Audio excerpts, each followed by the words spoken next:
Ukraine suffered heavy losses, as Russia struck very important area. It's day 480 of Russia's operation in Ukraine. Let's dive deeper. Let's start from where we left off. Ukrainian forces continued launching never-ending attacks on Russian positions in Avdiivka. Each time they would increase their attacks' intensity.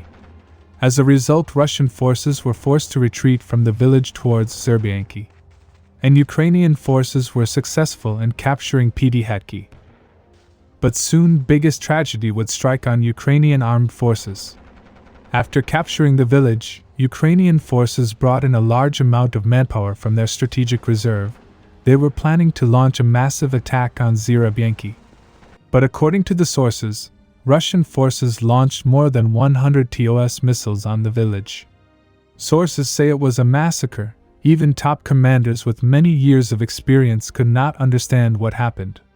The estimated Ukrainian soldiers' KI is around 400, and many more are wounded. Some sources even claim numbers are a lot higher, but at this time we cannot say exact figures. Many Russian sources say that the village is considered a gray zone, but that's not true. Ukrainian forces sent in more reinforcements to recover wounded, and others would launch an attack on Suriyak, as fights were reported at the outskirts. Sources say Ukrainian forces changed their tactics. They did not use heavy equipment in this last attack. They used only light armored vehicles, but the total number of manpower in the attack has increased. They say they are only using Western equipment for main or very important attacks.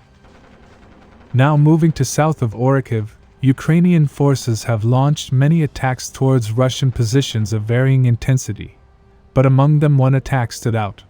Ukrainian forces launched one big armored column attack between Robotny and Avdiivka. The attack consisted of multiple tanks and infantry fighting vehicles, and the report says the majority of the equipment were Western. But Russian forces spotted them, and with help of aviation, they were able to destroy a couple of tanks and a couple of Bradleys. Rest of the column retreated. As you can see, they keep attacking the same area, and they get the same result. Now moving to the Vermevsky area.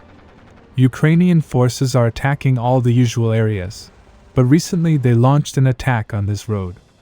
They were planning to mine it, and install various anti-tank systems to ambush Russian forces.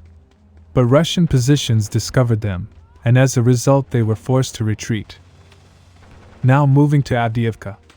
Recently a report came that Ukrainian forces launched an attack towards Wodiane, and as a result they had some success in capturing a couple of Russian positions.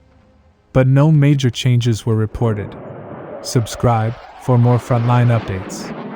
Let me know your thoughts in the comments down below.